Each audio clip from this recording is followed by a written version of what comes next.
station. They love it on Nebula. They're wild about it on Taurinus. Even on Motus, where they don't like anything at all, they eat it up. This is the Bob and Jeff Show, starring Bob Lutz, I've got things I like to do. I like to watch television. Jeff Lutz, Well, you're just talking about all these shows like old man. Right. What is that? Like every show that starts, well, I'm watching it. I don't get it. 97.5 and 1240 KFH. Stand by for action.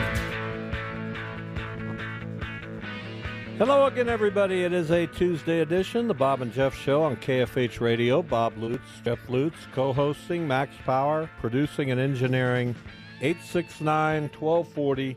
That's the IHOP hotline. What's up today? Why are you looking at your hat? It's a nice little hat. Kansas State hat. You continue to dress in K-State gear. Yeah, I enjoy K-State. K-State's a nice little institution. Bought that up at the enrollment the other day, the orientation. At the bookstore, at the student bookstore. At the Doesn't seem to fit that well. What are you talking about? If it's great. You got a big head, and it doesn't seem to quite cover it all. What does that even mean? Well, let's see the back of it. What do you got? Is that a fitted hat? No, it's an adjustable hat. That's a nice hat. My wife said I look good in it, so I really don't care what look you fine think. in it. I don't really care what you think. You look fine in it. I'm not going to rave The about blue it. eyes pop out a little bit. Really? Yeah, can't you tell? Nope. You can. Don't lie. Nope. I've never been able to tell. I have blue eyes? No, I know you have That's blue eyes. I unfortunate. don't look at your eyes very often. Just not how I'm made. How are you made? I don't look at I don't look at people's eyes. You don't look at people in the eyes. What No, you're I don't saying. look at eyes. Well, that's pretty impolite and rude, but what are you going to somebody, I stare at something else. You should get I that. look at eyes. You should get that checked out. What do we got on tap today, you ask? Kevin Saul, Wichita State Athletic Director at 2:45 or thereabouts, his monthly appearance. Denise Neal from the Wichita Eagle will talk about food and restaurants. I've come up with a new dish. Did I tell you about it yesterday? What style of Vienna sausage are you cooking? No Vienna sausage. We had the Primo's Mexican food truck out for our T-Ball Palooza a couple weeks ago, and they serve some really good, really good. Can I ask you a question? Chicken and beef. Have you not had Mexican food? And I went out and I went to their food truck Sunday out at Lowe's, and I just ordered a half pound of their shredded chicken and a half pound of their shredded beef, and I've mixed it in with salsa and corn and hamburger meat and seasoning and Chipotle. tortilla chips. It's so good. Have you not had Mexican food This before, dish, like my the last wife month? just loves it. I'm asking you a legitimate question. We served it we had it Sunday evening, the chicken, and she just loved it. And so yesterday we brought out the shredded beef dish that included some rice. Wow. It's just outstanding. That's amazing. I've never heard of anyone come up with beef and rice before. That's really good. Yeah, I'm sure. Why do you mock me? Because it's funny. Like last week or a few weeks ago, it's like, oh, we wanted to try something different, so we had tacos. I made a new dish that has rice and beef. Like, what? Like, have you had Mexican food before? This seems like a novel concept to you. Well, I like this combination. I love the shredded chicken that they do and the shredded beef. It's very tasty. Well, they serve some really good salsa. So you know what? You know what you should do? What was the name of this place? Primo's. Instead of saying I made a new dish, say Primo's has some really good food that you can mix together. No, I figured it out. I had this. I think about these things. What can I make? That chicken was just so good, and what can I make? But you didn't make to enhance it. What combination can I serve that will and you came up use with this beef chicken? and rice? No, I came up with a lot of things. We put some corn in there, some seasoning that only I know about. I'm sure. Salt. No, really, it's the truth. I got it from our people. What kind of seasoning? I'm not going to tell anybody. You don't know, do you? Secret seasoning. Yeah, well, that sounds amazing. And we like it. Well, good. I don't know why you have to make fun of it. Because it's worthy of being mocked. No offense, but And I got that. you should be embarrassed. I got that for the chicken and the beef. Okay? I don't Enough to make 4 or 5 meals. I got it for a very reasonable price. They're very So reasonable. what was the name of this place again? I don't need to say it. Primo's. All you're going to do is mock it. No, I think if Primo's is good, then we'll say Primo's is good. Why don't you go to Primo's? I don't know where Primo's is. They have a food truck, and they're at Lowe's quite often, and I follow them on Facebook so that I know when they're there. This will not be the only time I do this. This is a great addition. This is a scrumptious meal. Okay. Have you ever And thought about preparing a meal on your own? this is on my own. No, it's not. All I do is buy the chicken and beef from them. Where do you raise chickens and cows Yeah. on? That's what you do. So where slaughter them where does and, your little rice come so from? so where do you do that? Where does your rice when come you from? make a dish, what chicken do you use? I don't Chickens I from don't your buy farm. chicken from a restaurant. Where do you buy it? At the store, and then I At the prepare it store. and I cook it and I cook it Well, up myself. So why do that? If it's already prepared for you, Well, why go- I'm more than happy to go get a prepared meal, but to then say I made this but dish. I do make it. 869-1240. I if do you make think, it. If you think Bob makes this Right, deal, I do. meal out Because of what I add to it. which is what? Chips, corn, So beef, you had rice, so you had Chipotle. salsa, you name it. Okay, so this sounds like a Chipotle bowl. Okay, to me. I make it. I make the bowl. Awesome. It's better than Chipotle. Let me tell you that right now. That may or may not be. Well, no, it is better. It not may or may not be. What I make is better, and I'll tell Denise Neal about it. Please don't. No, I am. I'm begging you not to. Why are you mocking me? I'm not. I'm just begging you not to do that. If you want to tout, is it Primo's, and extol their virtues, please, yeah, I'm all for it. But Denise Neal is a connoisseur of food. She's not going to want to hear about your beef and rice dish. No offense. Really? You can give it a shot, but I don't. Even if it's spectacular. I could serve it to you right now, which I won't. You will never taste it. Okay, No, seriously. that's fine. You'll never taste it. I can go make it at home anytime I want. Yours is terrible. I hate telling you Where'd that. you get the corn from? Canned corn, I I hate assume? telling you that, but yours is no. I grew it. I got stalks of corn in my backyard. Well, you can go buy fresh corn Of course, I buy fresh corn. in cans. No, Really? fresh corn. So you cut it off the cob and cooked it? Sure, No, you didn't. of course I do. Oh, you're a good guy. Very entertaining. But I don't know why you seem to want to make light of my efforts. They're not your effort. That's all I'm saying. You're just throwing it. I mean, you're making a casserole is really all you're doing. Well, I'm a great casserole maker. All right. Better than your casseroles ever. No, were. my casseroles are amazing. Tell us about your casserole. I got a little taco casserole Tell going. us about it. How do you make it? All right. Well, I get all the ingredients What are the ingredients? from the store.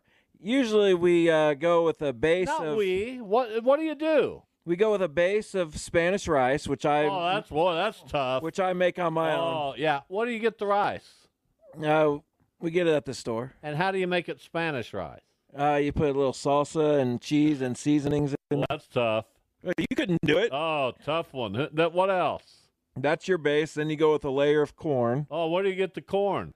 You have to store it. It's canned corn, Oh, absolutely. canned corn. Yeah, You certainly. don't do it like I do. And then you go with your beef. Well, which, how do you tell me about the you beef? cook Where the do you beef get it? with some onions. Where do you get the You mix beef? in maybe a little cream cheese. Where do you get the beef? At the store. Oh, the store. Yeah. Just hamburger meat. Yeah. Okay. Where do you get the onions? With taco seasoning, and you cut up the onions. They're Where do you fresh. get the taco seasoning? In the cabinet. This is nothing. Sometimes we make our own with other spices, but Oh, please. What other spices? with cumin and whatever else. You've never used that in your life. I'm not a huge fan of cumin, but yeah, we've gone with and then we put the cheese on top. Oh, and then tough. you crush up maybe some jalapeno chips or Oh, you crush them up. yeah, and you throw them on the top of the casserole. All it needs to be in the oven is for 3 minutes, and melt the cheese, and you're good to go. It's wonderful. Doesn't sound nearly as good as my I'll make dish. it for you sometime. Doesn't sound nearly as good. Well, it's better. Again, I didn't think it sounded very good. Well, I will make it for you someday. I'm not stingy with my cooking. I enjoy cooking. I like doing it. Good for you. Anyway, if you have a dish you make and you want to talk about it, give us a call at 869-1240. I'd be curious to hear about it. I made a nice little stew the other day. Oh, that's a tough one. It was. A lot of ingredients, a lot of cutting. Chop up some carrots, onions, beef, and you're ready to roll. Yeah, had mushrooms in it. Had the That's not stew. No, you don't put mushrooms in I stew. put mushrooms in the stew. Well, I don't know why you'd do was that. quite good. Mushrooms would spoil a stew. It didn't. Do you put celery in it? No celery. Peas, Sometimes. green beans, No, corn. rarely. Really? We have different stews. Potatoes? We have different stews. This was a different kind of stew. We got the Irish stew sometimes. It's Potatoes, good. carrots, beef, onions. Yeah, mushrooms. That's and- it? Yeah. It was good, though. Seasonings. You don't know a thing about seasoning. I season everything. If you had my, have you had my breakfast scramble before? Yeah, it's You haven't had mediocre. it. It's unbelievable. It's mediocre. You have never had it. Of course I have. You brought it over once. I only started making it recently. It's okay. You've not had it. It's not that good. It's just not that Everything good. I make is pretty good. I'm not going to make it if it's not good. Are you watching? Are we having a Money in the Bank party here Saturday? Well, I'm sure I'll be here. I don't know about everybody Well, else. what about everybody else? I need to talk to my friend Randy about the North High baseball team. Well, I'll text all the Griffiths. We Right have now. we've got another player who's going to go to North, who's starting to get it figured out a little bit, and I'm excited about it. No, that is exciting. Did the kid that made honorable mention All Metro, is he a League 42 kid? Yes. Good. So yeah, we're starting to see some more kids develop. It's exciting. It is. You know, we're not saying we got major leaguers, but we got kids who are becoming good baseball players. Our season ends tomorrow. We got 2 championship games tonight in the Monarch and Dodger divisions. You got a at championship McAdams game Park, going and then tonight. tomorrow night, the veteran champion. That's your league, That's our division. your division, Yeah, and you're going to be playing for a championship.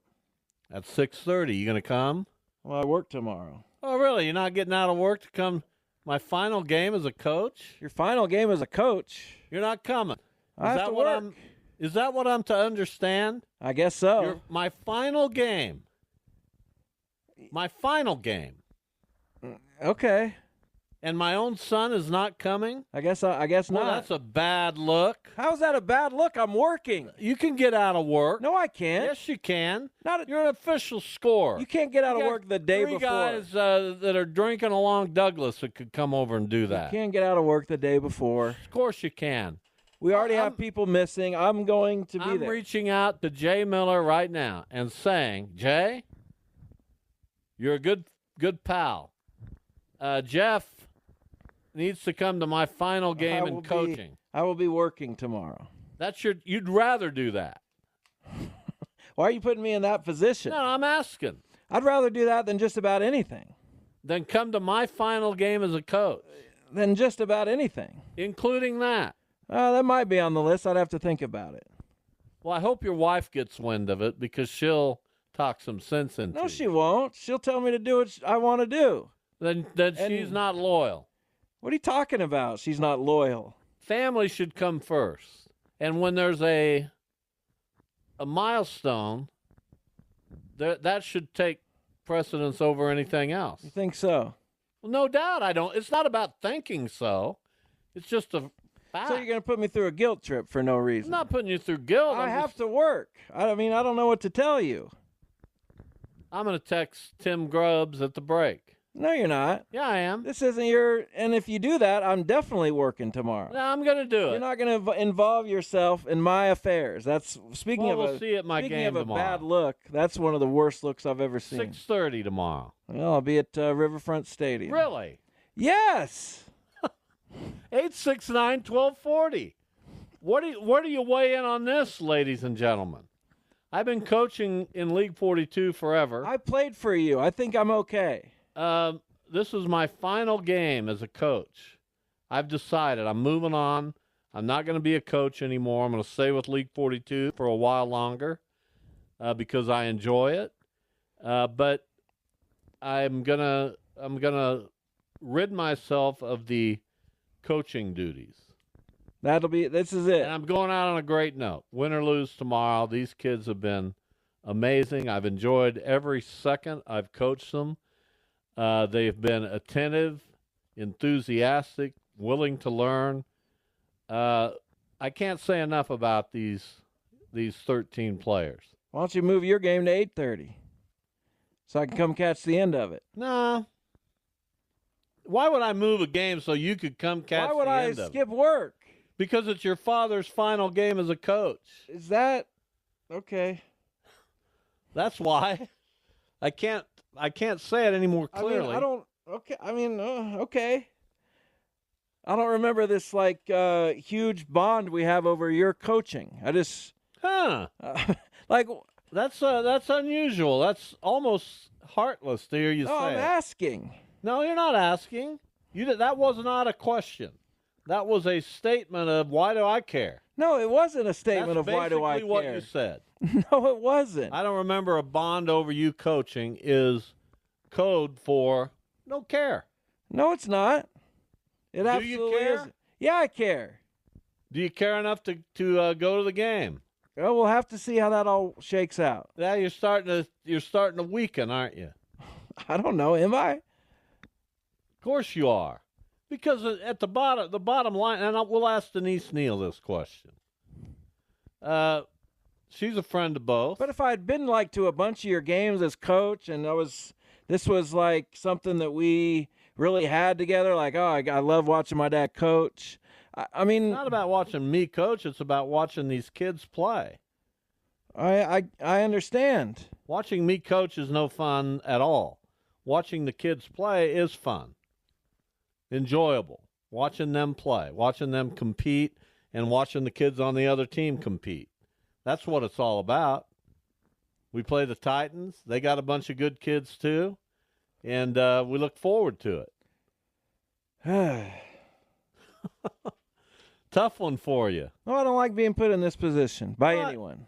You should know better. Well, I don't know better. I just assumed, I guess, I didn't even know the wind surge was at home this week. Well, I'm working tonight. I'm supposed to work tomorrow. They play Thursday? No. That doesn't make sense. No game on the 4th. They are on the road. Well, that's too bad. They're on the road. I thought they had home stands of 6 games each. Why is this week different? So every team can get a 4th of July game or 3rd. Oh, there you go. And then they have Sunday and Monday off, and then they resume normal. And they have a 3-game series mixed in because this one's only 3. How are they doing, by the way? What is I the think they're first half over? Yeah, I think they're 5-3, 4-3, 4-2. Springfield won the first half. Am I right about that? I'm not sure. Well, yeah, why not? Because I don't really pay attention. Well, I care about Springfield. Well, I assume they did great then. I got to go to when they got one more series here, and I got to make sure I get there. You got a couple pitchers in the Futures game. Yeah, Tink Hintz and Quinn Matthews. So we'll see. All right, time for a break. Max Power Producing and Engineering will come back and catch up on NBA happenings. What time is Denise talk on? A little bit about Major League Baseball. What? What time is Denise on? 3 o'clock. Denise Neal at 3 o'clock. Kevin Saul at 2:45 or thereabouts. Back in a minute.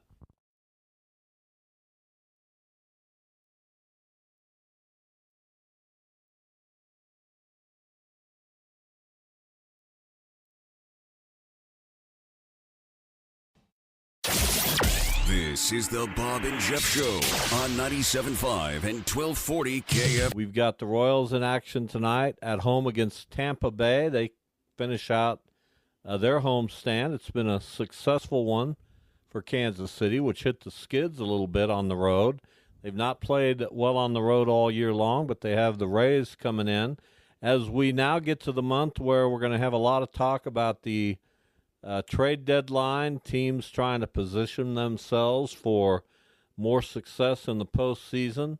And the Royals, as we talked to Ann Rodgers about yesterday, in a spot where if they could add an outfield bat and maybe a bullpen arm, that would be a pretty good combination to get them to October, in my opinion. Perhaps. You don't like talking about the Royals. I don't know. I don't know what I'm supposed to think about the Royals. You're supposed to talk like a baseball guy. Okay, well, what am I supposed to think that they're so much better at home? What if they figured out that they can score, they can hit, they can do all these things at home, but they can't play on the road? What am I supposed to think about that? You're supposed to say that's not that unusual for teams to play much better at home. Look at Cleveland, 26-9 at home, 26-21 on the road. Yeah, that's still a good road team, and they have a lot of home games, but much better at home. Look at Baltimore; they're actually almost the same. But there are a bunch of teams. Seattle, 14 games over at home, 6 under on the road. The Twins, 7 over at home, 3 over on the road. Not a big disparity. The Royals, 14 over at home, 6 under on the road. 20 games. The Phillies, 19 over at home, only 7 over on the road. The Braves, 12 over at home, 2 under on the road. The Mets, an anomaly, 4 under at home, 4 over on the road. Cardinals, 6 over at home, 3 under. Yeah, we're not just talking about the road. record, though. We're talking about their ability to play baseball. Royals have it at home. They do not on the road. It doesn't make a ton of sense. They've it sometimes takes players a while to learn how to go on the road and play the same. I guess. There's more adversity. You're doing things. There's a difference being on the road than playing at home. Like Ann said yesterday, you're in your own beds at night. It takes a little bit of mental fortitude to be able to make it happen when you're away from home. Yeah, and I really don't like the Royals at all. Well, they don't like you. They don't like you. No, they don't. And that's fine. That's all wonderful. I don't know. Go get an outfielder, Royals, I guess. I changed my tune on the Royals because they've been so supportive of League 42. What was your tune before? Well, before I had anything to do with them, I didn't care about the Royals. Now, because they've been reaching out, they want to do so much to help League 42. They already have done a ton to help League 42. My good, they've done more than the Cardinals. The Cardinals haven't done anything. Well, I'm sorry to hear that. The Royals have done a lot. How much contact have you had with the Cardinals? Well, I haven't reached out. Maybe you should be a Royals fan. I'm not saying I'm a Royals fan, but I appreciate the Royals. Because didn't when you tried to gather items for a potential auction, the Royals sent us a bunch. And the Cardinals? Well, Cardinals. What did I just say? What did I try to comprehend what's being said? I did. You said you haven't reached out to the Cardinals regarding. I reached out to everybody. Okay, so what did the Cardinals send? Nothing. Okay, maybe you should be a Royals fan. Well, I'm not going to be a Royals fan over the Cardinals because the Cardinals are a part of my existence. I get it. I shared that with my father, which meant something to me to have the same allegiance as my father. But wouldn't it be nice if? Wait a minute, I'm talking. It meant something to me that I could share that with my dad. Awesome. Yeah. That meant something. What do you think your dad is saying looking down, knowing that you've now been a Cardinals fan for almost as long as he was alive, and they're doing nothing to acknowledge your fandom or appreciate you or help Well, you I haven't out. really reached out, so Well, now might be the time. maybe I'll do that. Be sure to delete all your tweets before you do it. What do you mean delete all my Well, you tweets? got a lot of negativity toward the Cardinals. Not on really your- negativity, just being a fan. Yeah. I'm not a big fan of John Mozeliak. I'm not a big fan of and it's not that I dislike him. I just think he's been there too long. They've gotten Stagnant. yeah, and they need a new set of eyes. I firmly believe that. Can't hurt. Every organization goes through that. My organization hasn't had a new set of eyes in 40 years. What do you mean? They've gone from John Hart to his underling Mark Shapiro to his underling Chris Antonetti to Well, they all have different eyes. it's pretty much the same No, philosophy. it's not. No. Everybody brings in a new set of ideas. So what if They're pretty cookie cutter. They're pretty much the well, same. they don't have any money? Well, I'm just talking about the way they talk, the way they approach things.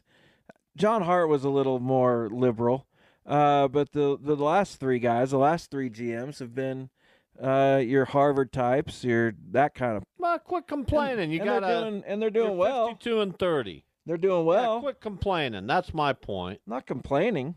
It sounds like Just it. making a point. I mean, what do you want? There was no complaint in there anywhere. Well, it sounded like a complaint. I'll just say that. Well, don't be so negative. We'd all like to be 52 and 30. I said we'd deal with the NBA. Donovan Mitchell goes back to the Cavs on a max contract, but they need more, don't they? Doesn't sound like they're going to get more. Sounds like they're going to run it back with the team that they've assembled and not really make any moves. I don't know if I like that. They should be better than they are. You added James Wiseman to your roster. Did you see that? Oh, absolutely. Stiff. What a Can't play.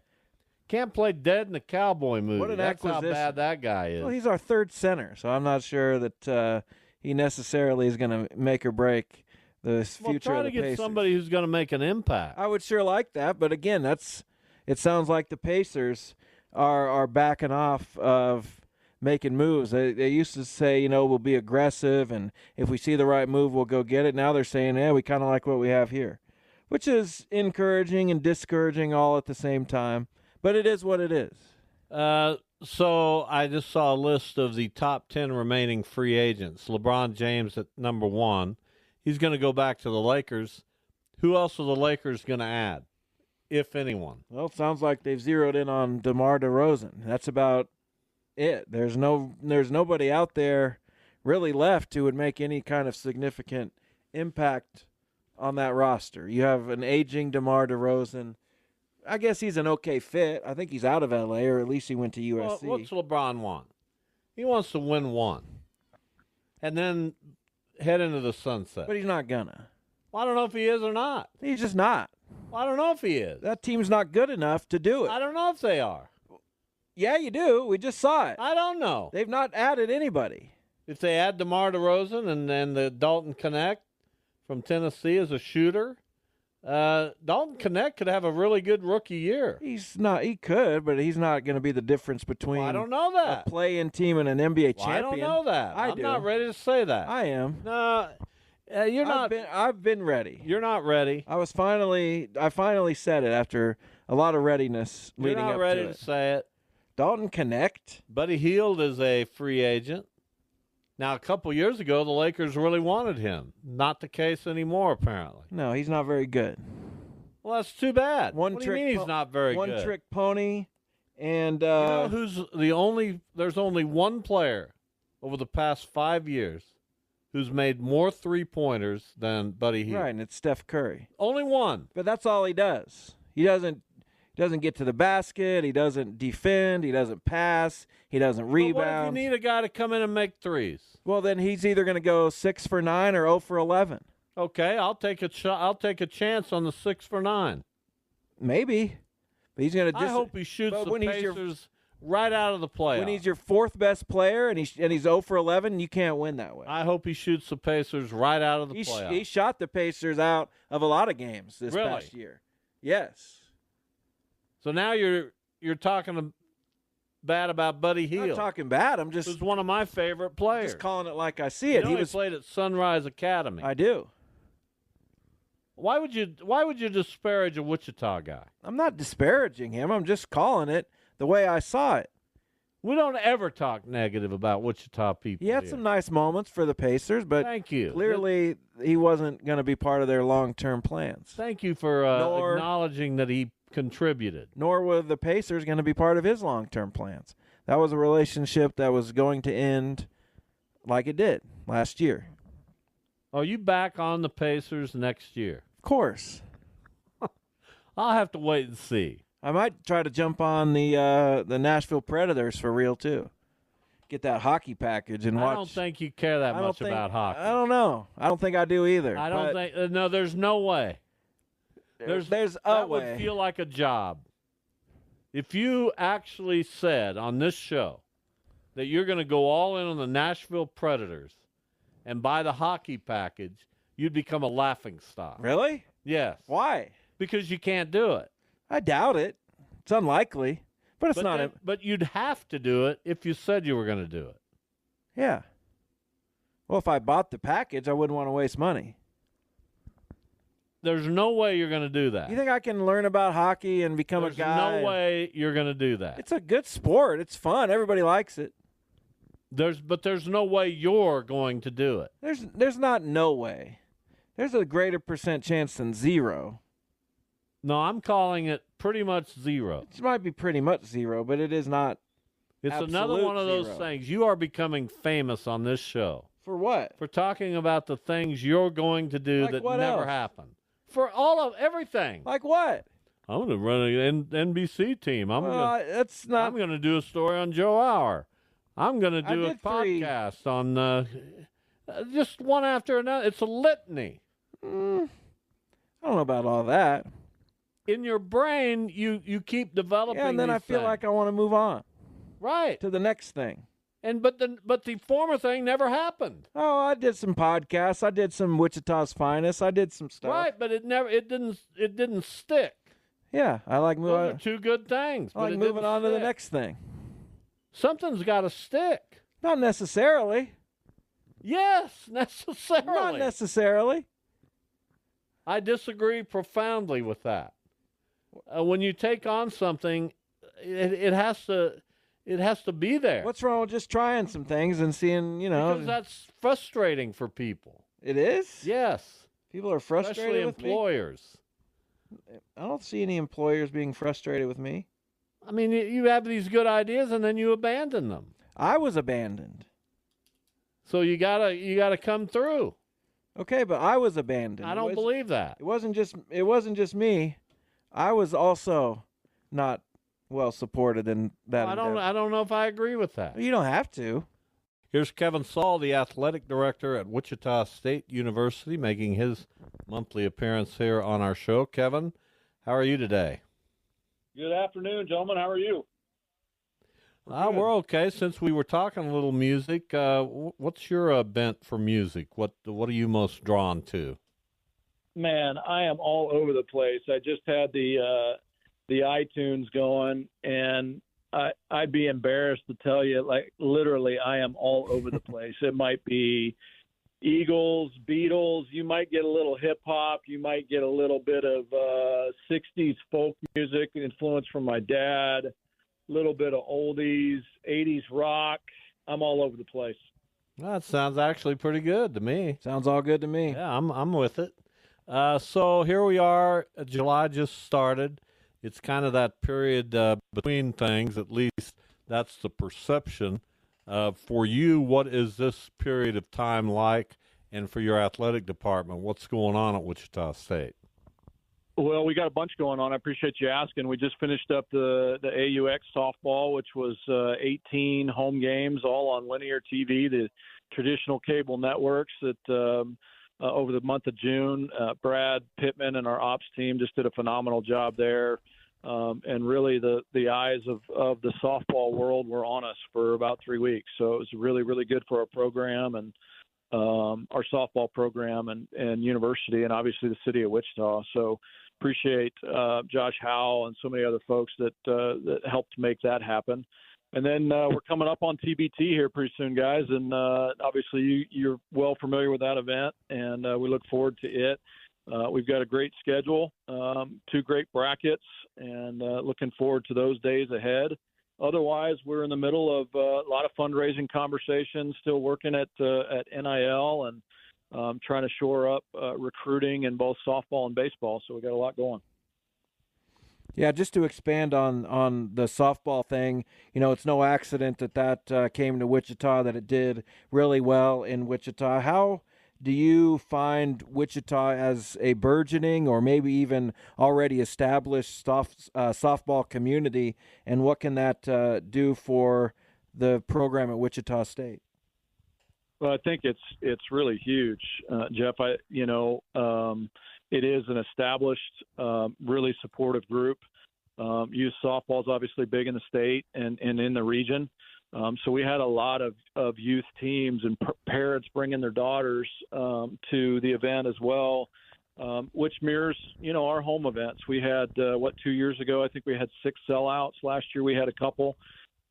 We had 4 sellouts in AUX. So obviously that speaks to the popularity in the community. And I'm just incredibly pleased and gratified that Wichita as a community comes off so well in events like that. And it's a coordination and collaboration from so many different people. But it certainly puts in a very, very good light our community, our city, our softball program, and what softball looks like in this region. So incredibly excited to have it. I could not say more great things about Brad Pittman and our facilities and operations team. Brad went up to Chicago last year and pitched Wichita as a home site for that, and they bought in. And he did a really nice job recruiting that event, again, with Josh Howell and his team to get it here. And I think we will be a mainstay in that moving forward, much as we have been with TBT. And really, guys, that extends to NCAA championships. Every 4 years, we put in numerous bids for championships within that 4-year cycle. And we're incredibly excited and optimistic about some new championships coming our way. So, Wichita is a great place. We have a lot to offer from the fan base to hotels, restaurants, entertainment. You guys know I don't have to sell you on it, but it is a great place, and we're making a coordinated and collaborative effort to get as many of those types of events here as possible. So I presume, we're talking with Kevin Saul, I presume you're not ready to tell us about any of those. I've got to ask. Well, yeah, they're out there, and it's none of them are promised, but we were encouraged when we went up to Indianapolis to learn about all the bids.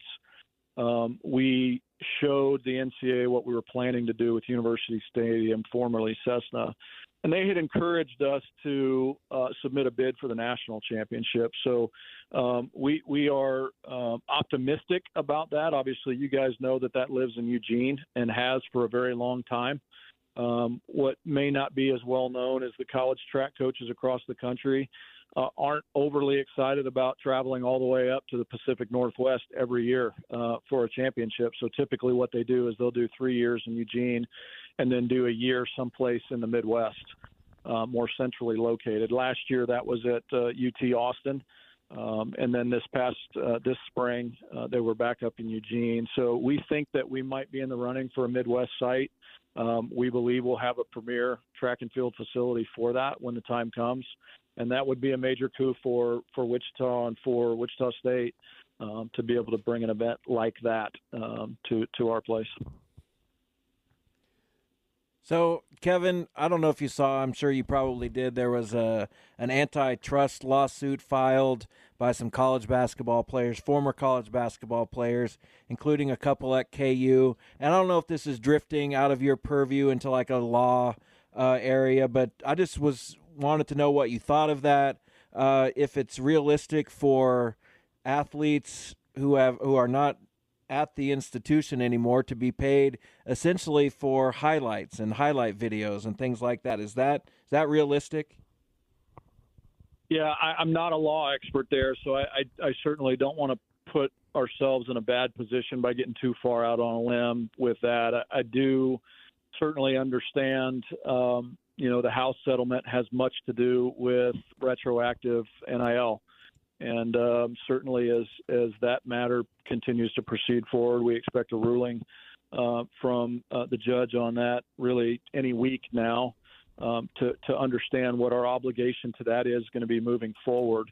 But this is the type of activity, I think, guys, that you're hearing so much about in terms of, at the end of the day, the NCAA is a membership organization, and it runs 91 different championships. And part of the way that they fund those championships is by promoting through ticket sales and sponsorships and corporate engagements and all of those things. And obviously the student athletes have been a part of that for decades.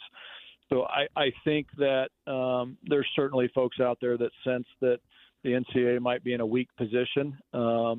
But again, as they work through the House settlement and then understand what revenue sharing might look like moving forward, it's tough to really ascertain what these types of lawsuits, what grounds they truly will have in the courts. Obviously, we will soon see. But again, I think we've got to get to a sustainable model where whatever entity it is that has the ability to determine rules and regulations and then enforce them isn't subject to litigation every time they try to do so. And getting to that sustainable model could be a little bit painful. Kevin Saul with us from Wichita State Athletics. So since you took on this job, men's basketball has been in a state. I wouldn't call it a state of turmoil, but certainly a state of flux, and trying to win back the trust of fans and get them to buy in that men's basketball is going to be back and going to be successful has been a challenge for you and your department.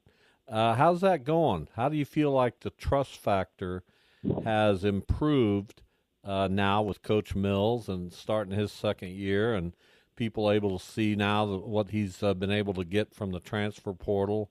Where do you think that is right now, Kevin?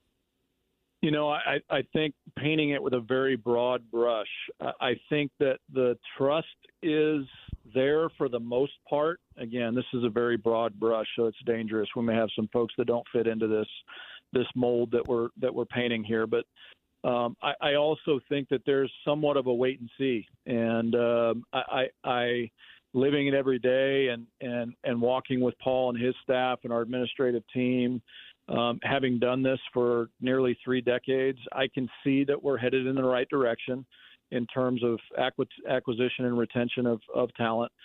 We've talked on your show before, guys, the average American Athletic Conference school in our league has lost 8 players off their roster, and we lost 3.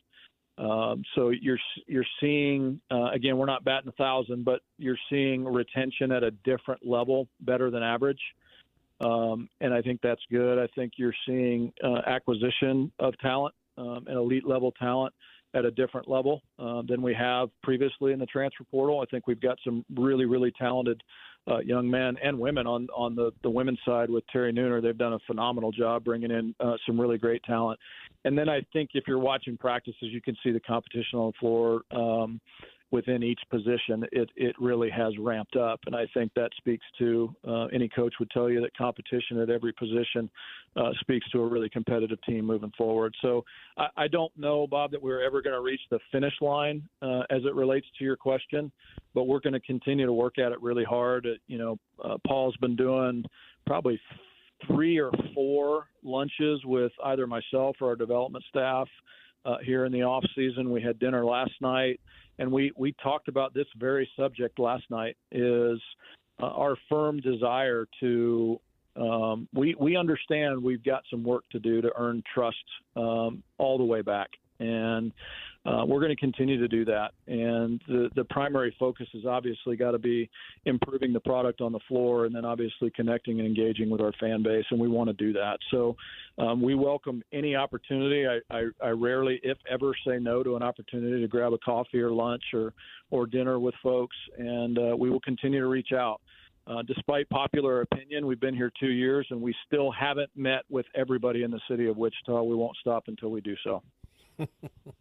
So, Kevin, real quick, just on the retention aspect of it, you don't seem like a person who would just arrive at a conclusion quickly or, spontaneously. So I have to imagine there's data that you've seen that, hey, retention and as opposed to transfers and rebuilding your team every year. It seems like common sense, but what have you seen in that regard that tells you that this is the right way to build a team?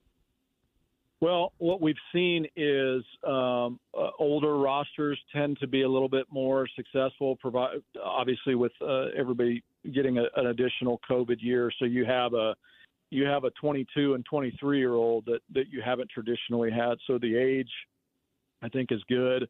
I think you're better at whatever it is that you aspire to do. You're better in the second year than you are in the first, and you're better in the third year than you are in the second. So having guys that are coming back or young women that are coming back into your program, having already known the staff and the system and what you're trying to talk through and learn, the language that's associated with all those things, there's benefits in that continuity. If you look at there's two data points. If you look at nationally, about 2,000 players in the portal this past basketball portal window, and you look at that over 350 schools, and it's probably 6.5, 7 if you do the math. And then, as I just mentioned in our league, the average team lost 8 off their roster because the American Athletic Conference is positioned uniquely. It's the 7th strongest league in the country. There's 32 leagues, and it sits at 7th. The Big East and the Power 5 are positioned above it, and then you've got 8 through 32. So what you see is kind of a transitionary pivot point where if young people are not successful in the American, they tend to shift down. If successful in the American, for the most part, we're seeing it in our league, an average of 8 players per team in our league have transferred off those rosters. If they're really successful, they're shifting up. So for us to be able to say, hey, we've only lost 3 as opposed to the 8. Now, you've got to retain quality players. So 5 of the 7 that we retained were top scorers from last year. So we're certainly returning some points. You've got a really, really talented point guard in Justin Hill coming from Georgia that was 3rd in the SEC in assists. He was averaged 10 points a game. He's a true point guard.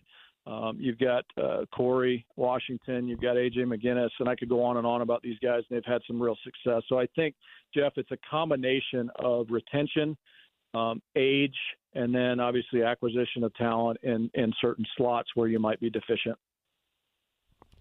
All right, Kevin, as always, we appreciate your time and for enlightening us and all Shocker fans. Thank you, and happy 4th.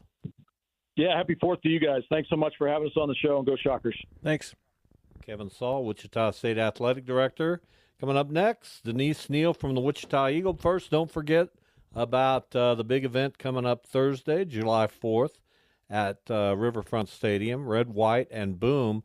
That event actually gets going a little earlier in the evening at 6 o'clock on the lawn at the Hyatt.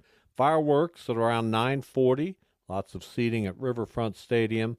We're proud to be a partial sponsor of Red, White, and Boom. So head out. Back in a minute with Denise. Radio you can touch. Oh, gasp. I'm so excited. This is the Bob and Jeff Show, starring Bob Lutz. As a high Bob Lutz, higher than a kite, my answer would be, no, man, I can't do it. Hey, man, I'm high. Oh, shocking. Monstrous. Jeff Lutz. Please, someone, at Bob Lutz, tell him how misguided he is. 97.5 and 1240 KFH. It's an excursion into the odd and into the very, very different. Stand by for action. All right, we are back. Hour number 2, the Bob and Jeff Show, KFH Radio. Bob Lutz, Jeff Lutz co-hosting, Max Power, producing and engineering, 869-1240, the IHOP hotline.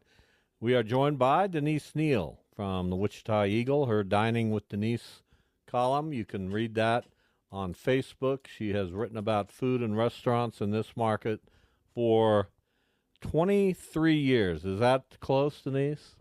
Well, 23.5 maybe. That's close enough. Wow, I got it that close? You really did. Pretty good job. How about that? My first restaurant story came out in October of 2020. Believe it or not. Wow. I know. Amazing. Of 2000? 2000, not 2020. Oh, yeah, I'm sorry, 2000. 2000.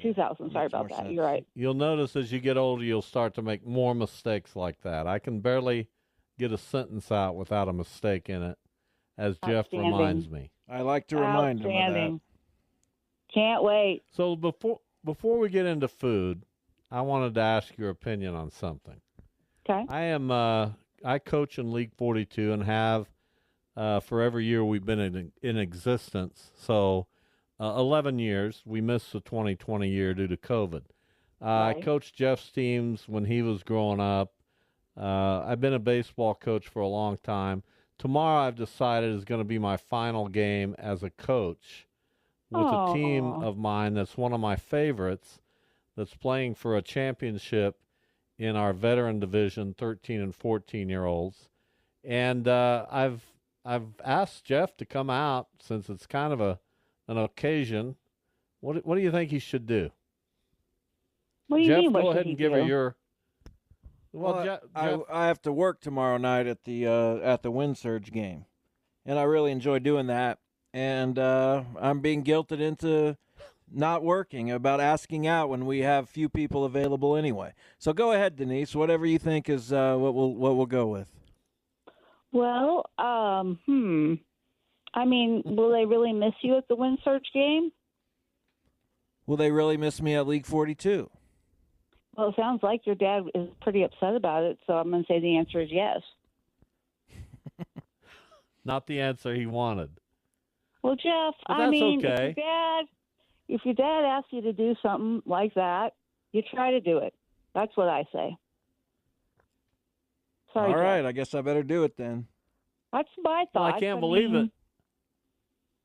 I mean, it's just one of those things. It's one of those kind of important things to me. So, I don't know. I just got back from I guess I'll be 7 days there.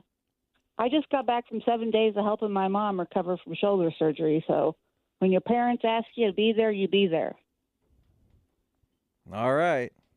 There you have it. There you go. That's not what he wanted to hear, but, that's kind of the way of the world with your parents. You asked me at the wrong time because I just got back from it. Sorry, Jeff. So let's talk about some food and restaurants. Barrel Boys, I see, has opened now, but only sporadically here close to where I live. And I did research the menu, and I read about them a little bit.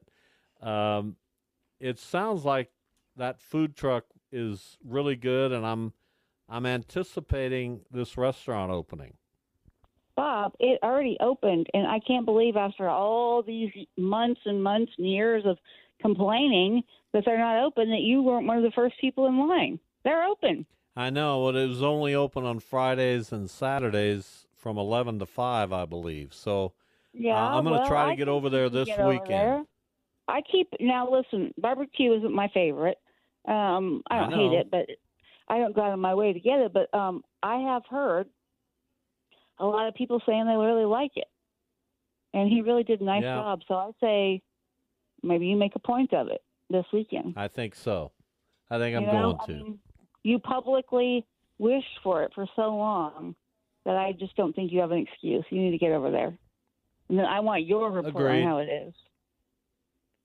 Can you tell us, Denise, about the east side location of the Artichoke? Oh, yeah. Well, you guys, you've been to the Artichoke, right? It's been there forever. Of course. I love the Artichoke. 40 years. Longer than you've been around, Jeff. Almost. And, the Artichoke is that little place over on North Broadway, kind of an Irish bar that has live music and beer, but most importantly, those amazing, really good sandwiches. And so they decided to expand out east, and they took over a spot that I think Bob was, well, no, not Bob, somebody else I knew was interested in for a while, on the ground floor of the Terracotta Tower over there at 29th and Rock. That's that big, tall building right there. That you have a Wendy's on the bottom floor. So they took over that spot where Wendy's vacated has been empty forever. And they took over that spot. They renovated it. And now they've got this big, spacious east side artichoke that has a patio and lots of room for seating. And they made it kind of look like a replica a little bit of the original, but it's bigger. And they're going to pretty soon add some Irish entrees to the evening offerings. Well, they don't have room to do that downtown because it's not big enough. The kitchen's not big enough, but the kitchen over on the east side's big, so they're going to try something new. So, I've heard a lot of people trying that out, and that's pretty exciting for Uche and Tracy, the owners of that place. Yeah, I like them, and I go into that artichoke on Broadway quite often for lunch, and I always enjoy it, and it's great. So I'm glad they've expanded. Me too. I hope What they do about well over there. What about the closing of Forge ICT? Because that kind of came out of nowhere, and I thought that place was doing pretty well. Yeah, that place hasn't even been open very long. It was a kind of a steak restaurant and burgers and sandwiches over there on our old block on 800 East Douglas block, right by kind of Peerless and across the street from Larkspur-ish. But they had kind of they got behind on their rent, and their landlord wasn't into that, so they were invited to not be renewed, or their lease wasn't renewed, so they got to get out of there, and they're already closed. But the owner is hoping to reopen it in some form or another, whether he finds a new spot or, maybe does some of the menu on a food truck, but he just hadn't had time to really figure out what he wanted to do. He didn't have a long time to get out of there, so we'll see what becomes of that. But yeah, that was kind of a sad one. Did you ever make it over there? I did not, but no, that's one of the many places I did not make it to. Yeah, you really like that place. Yeah, Denise, I have a story idea for you. Oh, good. Potentially, and I'm putting myself out there, so don't shame me too badly. But you have a story this week about a group of people, of Wichitans, competing in the Great Food Truck Race on the Food Network. I think it could be interesting for you to give us maybe a brief history of Wichitans on these types of shows, and also kind of where are they now. Update us on what they are what they're doing now. Well, there you go, Josh. That's not a bad idea. Not a bad idea there you at go. all. We'll see if she. Well, I gave your dad's story idea to come out and try the ballpark food. I kind of simmered on that one for about 2 years, so give me that. So at if you least get to this one by the end of this decade, we'll be fine. Yeah, there you go. And we do appreciate, we're talking with Denise Neal, you and your family, and coming out to McAdams and sampling our concession stand. It's really, really good for concession stand food, and really for any food. We're proud of it, and I'm glad you came out to try it. Well, me too. And that, I'm ashamed to admit that I really had never kind of come out and seen your League 42 stuff in action, which makes me a bad friend. But that was one of those beautiful nights in Wichita before it got too hot, and I got to see. You can come Bob tomorrow, out there. Denise. It's his final game. I heard. I got to see Bob out there, kind of presiding over the whole, shenanigans, and have a cheeseburger with some of my favorite people. So that was a really nice night. Good deal. Let's talk about some of the development going up eventually around Riverfront Stadium. You wrote about it recently, a barbecue restaurant that has plans to be in that area. What else are you hearing? Because I'm curious how that's all going to look in a couple years. Well, me too. I can't quite keep up with everything. I mean, every week Carrie's reporting on some new plan that people have for development around the ballpark, which, of course, I live not too far from there, so I'm all for that. But this particular piece of land is right there across the way on Maple, and there's been kind of a rundown-looking bar on that corner for as long as I've lived here. I think most often it's called the stadium. But George Lamb of Lamb Development and another partner bought that property, and they have this vision for this guy. They picked out the guy they wanted to do it, and it's a guy that was kind of a pop-up barbecue guy. He ran a place called he has a barbecue place called Tanker Barbecue, and they have this vision of kind of almost, it looks kind of chicken and pickly, honestly, without the pickleball courts, but really kind of a modern outdoor place with outdoor seating and garage doors and lighting that people could go to before and after the games. And their hope is that he will develop it into that over the years. You know, he's actually got the restaurant up and running now in kind of a bare bones version of what he hopes to have in the future. But they're hoping he can have enough success to turn that property into something. And you would hope that they could with that kind of location and that kind of proximity to the ballpark. But if you go and look at my story on Facebook, you'll see the drawings they have for it. If that could happen, it'd be really cool for the area. Yeah, it looks awesome. Yeah. Jeff, you have one more for Denise? I didn't have any other questions planned, to be honest. No, none? Not really, no. What do you think? Why don't you tell her about your dish? Well, I found a Mexican food truck, Primo's, that I really like. They've been out to help us with a couple of our events at League 42. And Sunday I went out to their food truck out at Lowe's on Mays Road, and I asked the guys, would you just sell me some of your shredded chicken and shredded beef? I just want that. And they were a little confused. I don't know that anybody'd ever asked them that, but they eventually sold me a half pound of each, and I love it. And I've been able to turn it into a fantastic dish that I've included some other ingredients with. And I'm just proud of myself. That's it. Well, Bob, I'm proud of you, because I love it when you expand your dining horizons. And with restaurants, I mean, that's a really good lesson. You don't know if you don't ask. Like, I love to make homemade pizza. Sometimes I do it out of town. The best way to do that is to go ask a pizza restaurant if you can buy some of their dough, which, a lot of them do it as a regularly. Some of them, you ask them and they're like, well, I guess, you just never know if you don't ask. So I'm glad you asked. And I don't even think these guys had prices for this. I just think they kind of made it up. Yeah. They just kind of made it up. Well, I think that's a good business practice. If you can make your customer happy, do it. But yeah, I like that. I'm proud of you. I'm sorry, Jeff, that this is a very pro Bob Tuesday afternoon for me. I knew that coming in, so it's all good. Well, I'm pro Jeff too, but yeah, I get it. Listen, you like me, and I get it.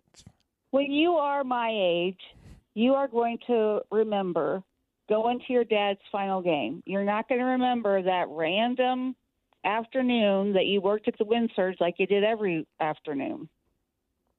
Yeah, maybe. Good point, but he doesn't think like most people. No, maybe about it. He doesn't think like most people. Well, he's not old enough. It's a blessing and a curse. He's just not quite to the age yet where you start thinking about how much you're going to miss your parents when they're not around. He should be. He should be. I certainly hit that age by then. So we'll see. We'll see. Thank you, Denise. It's always our pleasure. Welcome. Mine too. Denise Neal from the Wichita Eagle. We'll talk to her soon. She's been a great friend of our show for a long time. We'll take a break. Jeff has a game. It is Tuesday. Max is going to play too. And it is time to play the game. We'll be back.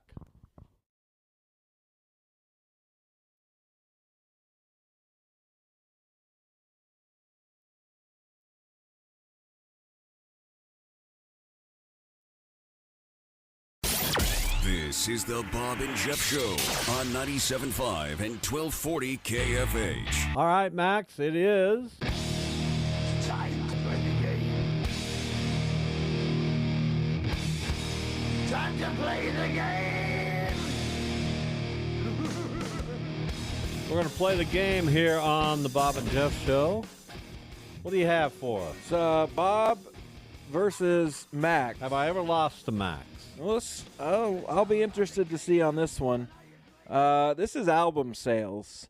And we're going to play a World Series of Face-Off style game. I'm going to think we'll go 12 rounds, heavyweight fight. And you only get credit for studio albums. So if you guess a greatest hits album, and it's just by artists, but if you know what I'm saying, however many studio albums they've sold as of today. Are you paying attention? I am. Yeah, let's go. Well, I know you are, Max, but Bob is not. What's the game, Bob? Studio albums, highest sales account. Yeah, so do you want to go first or second? Actually, Max is going to go first. No, I want to go first. You're not paying attention. Max, go first. Is this actually when you had to go out and buy the vinyl? Yeah, these are studio albums. These are not streams. These are not digital singles. They're purchased studio albums. Dark Side of the Moon. No, you only say an artist. Oh, okay. Oh, I thought it was just Beatles. It's just an artist. Beatles at 160 million, so you get 160 points for This round is one. a group or artist? Artist. It can Michael be Jackson. 182 million. Actually, he's at 183 if you round up. And the Beatles are at 161. We're rounding up. Max. All right, how many rounds? This is obviously 12. U.S. only. I believe it's U.S. only, but I don't have a confirmation of that. U.S. only. It's CSPC Chartmasters, and this is I think worldwide, but don't quote me on that. Go for it, Max. The Stones. I'm going with all the Rolling Stones, 113 million. You're at 274 through 2 rounds. Bruce Springsteen. Bruce Springsteen is at 103. 103? You're at 196. Max is adjusted total 275 for rounding up. Poor Bruce didn't sell records till Born in the USA. And his early stuff's much better. What's the score? Shut up, Max. What's 296 to 275? Who's up? Max is up. You're winning. I don't know which question you're asking. Max, I'm winning. It's Max's turn. What? Max is trying to distract me. Led Zeppelin. Led Zeppelin, 142 million. So that's 417 is your total through 3. This is getting tougher, isn't it? Could be. Garth Brooks. Garth Brooks. 82 million. You're lying. I'm not lying. 378 is your score through 3. There were 3 guys drinking at at a bar last night that bought that many. Well, he's gone into the digital age a little bit too, so not much. People bought his albums, but next it's Max's turn. Elton Round John. 4. Elton John, right there, 89 million. You are at 506. The Who. The Who. They put out a lot of albums. Of course they did. They did, but they didn't start selling till Tommy. Ooh, where is The Who? You've got to be kidding. I'm looking for him. Wait. This is a travesty. I'm not seeing The Who. You're not seeing The Who. One of the biggest bands of all time. Well, I'm not seeing them. I'm not seeing them. They can't be this low, though, can they? 72.3 million as of September 2023. 72.3 million. So that could be. There's a lot of streaming on that too, and a lot of greatest hits. That includes albums. The streaming was another 13 point. I'm sorry, that just their Who's Next deluxe edition had sold that many albums. 58.8 million albums, as well as another 13 million streams.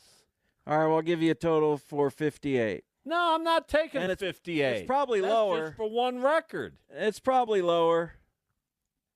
Well, they're not on my list, and this is a list that is impeccable. Just ridiculous. Go. Hold on. I'm getting to the bottom of this. Next. Hold on. No, don't get to the bottom of it. Just play. Well, if you get 0, I'm going to give you. Go, Max. I'm going to give you 70. Go, Max. Did you give him credit or what? I'm giving him 70. I don't believe it, but I'm giving him 70. Go, Max. Though I don't think they sold that many albums, but I'll go with the Beach Boys. Oh, no. That's not going to do. Yeah, that should, you'd think. Now I got to go back to my search. You guys are the worst. Well, who'd you think we were going to guess? You'd think you'd have these written down. Well, I don't have them written down because they're everywhere. Why can't we go A to Z? Why can't we do that? The Beach Boys. How many? Well, hold on. This is your game. Well, now you got me all confused. Am I going to have to find the Beach Boys? No, you're not. Hold on. It's got to be under the, right? This is a good game.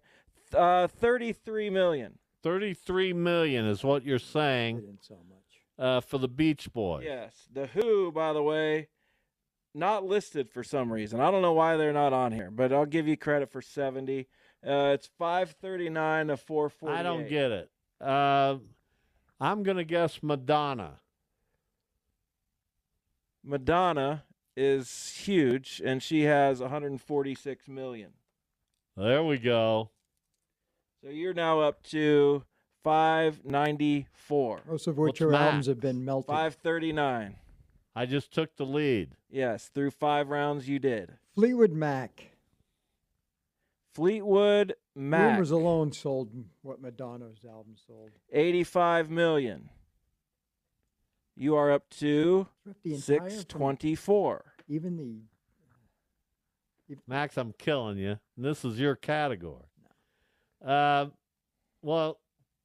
Elvis Presley, for crying out loud. Elvis Presley at a relatively surprising 53 million.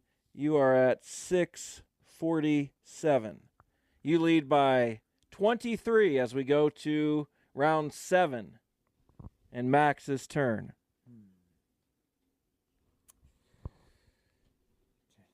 You said something at the very beginning Bob of this Dylan. game. Oh, That Max. might help you. Max. Bob Dylan's parents didn't buy his record. He is at Early Dylan's really 83 good. million. Early Dylan's 83 million. So you're at 707. I'm going to guess Queen. Queen is going to do pretty well for you. Queen.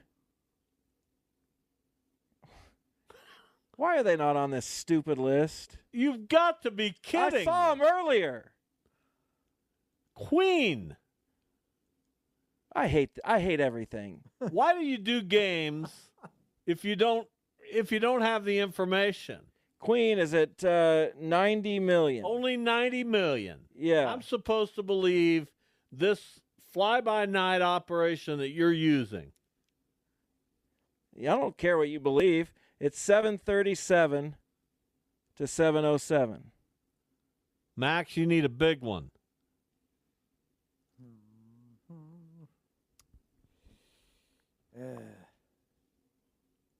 See, Can't hurt. I don't know. I don't know if you have to count both, Paul McCartney and that includes Wings. No, you don't. You get Paul McCartney. No. Paul McCartney's on both. Paul McCartney and Wings. Nah, you can't have both. Yes, you can. Well, I got Paul McCartney. No, you get one, and you get Paul McCartney, and you get 61 million. That's not possible. And he was in Wings, I'm too. sure that includes Wings. No, it doesn't.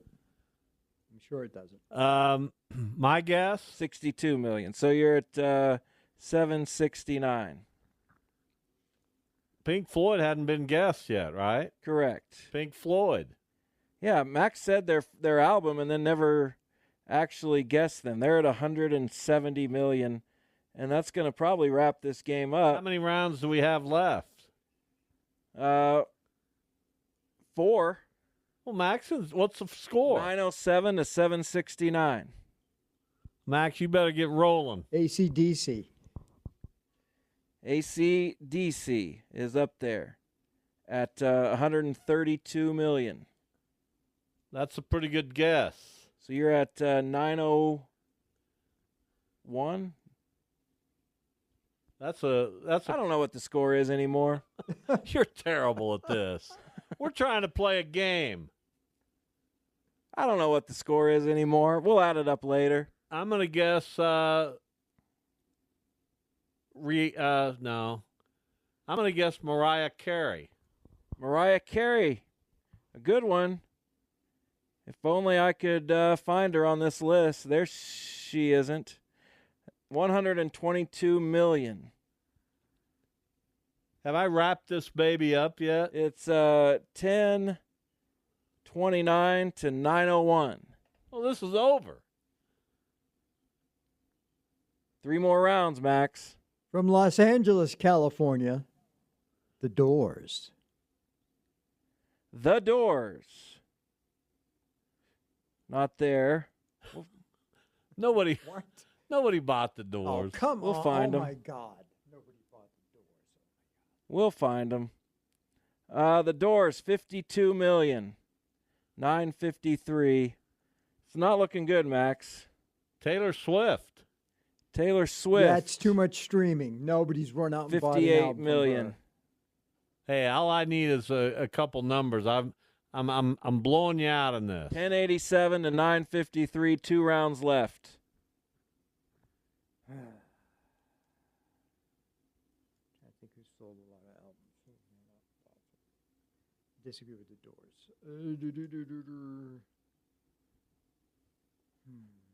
5 seconds. Creedence Clearwater Revival. There you A go. lot of people bought their singles, not the albums. There you go. I'm looking for Creedence Clearwater Revival. They may not have made my list. We're going to have to see. I don't see them, Max. Uh-oh. They'd have sold some albums. I mean, they can't be at 0. They're not going to get you back in the hunt, though. That's the problem. I'm not sure anybody can get you back in the hunt at this point. Got anything? I'm looking it up. 45 million. So you're at 978. Max's favorite, Beyonce. That's all not a good one. streaming. All streaming. See, I don't think she's ever pressed a piece of vinyl. Yeah, I got to go back to the list now. You guys are making this much harder than it really has to be. Beyonce. This is a daily update, for crying out loud. Beyonce. See, this is changing at all times. Beyonce, 37 million. Really? Yeah. Last round, it is 11-24 to 978. Max, you probably need something huge. Well, he's not going to get anything huge. He's not. The There's chairman, no one left. the chairman of the board. I mean, I'll look it up. I don't know that he sold a whole lot Frank of albums. Sinatra? Come on. He was a He was a on nightclub Capitol, act. Columbia, You went to see him. Reprise. He was a concert artist, not a record. Oh, in the olden days, I'm sure all those. 50 million. That's Yeah, all not for bad. Frank? Yeah. 50 million, not bad. Why are you cheating? I'm not cheating. Why are you on I a was page? looking up Frank Sinatra. I'll go. Max, I'd play this under protest if I were you. Nah. I will go Frank did. for my last pick, right? Yeah. Who was big in the day?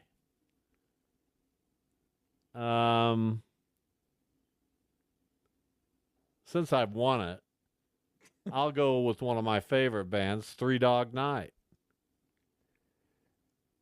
I don't know that they're on here. Naturally sold a lot of albums. I don't know about outside of Naturally. I don't see them on here. Harmony. They're not on this list. Are What you do- kidding Just say me? the Eagles, and you get $65 million. You win $11.89. That's your ball game. You've got to be I kidding. don't like this list. I thought you guys would do well and guess people who were on it. We did. I mean, Enya sold $65 million studio albums. From what? Don't Oracle care about Flows? Enya. How about Celine Dion, $136 God. million? Where, in Canada? Who- Barbara Streisand, $91 million. The highest person you did not guess was Celine. U2, $127. Yeah, I should have guessed I you should've two. guessed Metallica, U2. $121. Rod Stewart, $100 million. I was going to guess that. Three Dog Night sold 8.2 million. They were a That's not a singles lot. band. They sold a lot of singles. Yeah. Naturally was probably All the right. biggest album they sold. Another win for the good guys. Does make Summertime sense. out here, 100 degrees right now. Windy. And we expect to cool down tomorrow. Is there any rain in the forecast? Haven't really been paying a whole lot of attention to the forecast. I thought you worked at a television station. That's why I said I haven't really been paying a whole lot of attention. Might have that information for us. 70% chance of rain tomorrow, 60% chance tonight. Well, I'll kill somebody. What? I don't want there to be rain tonight Why? because I'm working. Hey, you last And night. I don't want there to be rain tomorrow because I'll be out there again. Supposed to be chance of rain supposed to hit us this evening, which we hope doesn't happen. Obviously, we want to get our games in tonight, but we'll see. We can't control it. Might as well not worry about it. Not much we can do with the weather gods.